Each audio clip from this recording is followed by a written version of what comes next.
अस्सलाम वालेकुम भाइयों और बहनों, क्या हाल है। उम्मीद है आप सब खैरियत से होंगे। आज हम बहुत ही अहम मौजू पर बात करने वाले हैं। आपको मैदे की बहुत ही कारगर नुस्खे बताता हूँ जो बहुत ही सस्ते हैं। जो तरीका मैं बताऊँ उस पर अमल करके इस्तेमाल करना मैं गारंटी देता हूँ, आपका मैदा बिल्कुल तंदुरुस्त हो जाएगा।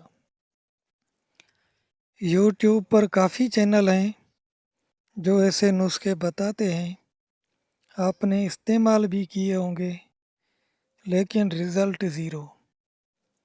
इसकी ख़ास वजह यह है, एक तो इस्तेमाल का तरीका सही नहीं बताते, दूसरी वजह यह है कि कुछ नुस्खे हर एक पर असर नहीं करते।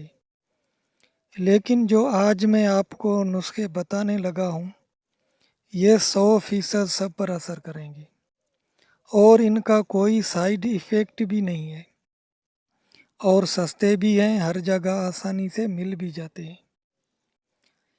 मेरे पास बहुत ही कारगर अच्छे अच्छे नुस्खे मौजूद हैं जो आपके साथ शेयर करता रहूँगा। इंशाल्लाह मुझे दुआएं दोगे। नुस्खे सुनने से पहले चैनल को सब्सक्राइब कर दें, बेल आइकन दबा दें ताकि हर आने वाली वीडियो सबसे पहले आप तक पहुँचे।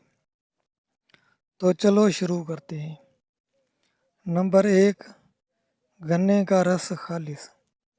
नंबर 2, शहद छोटी मक्खी वाली खालिस।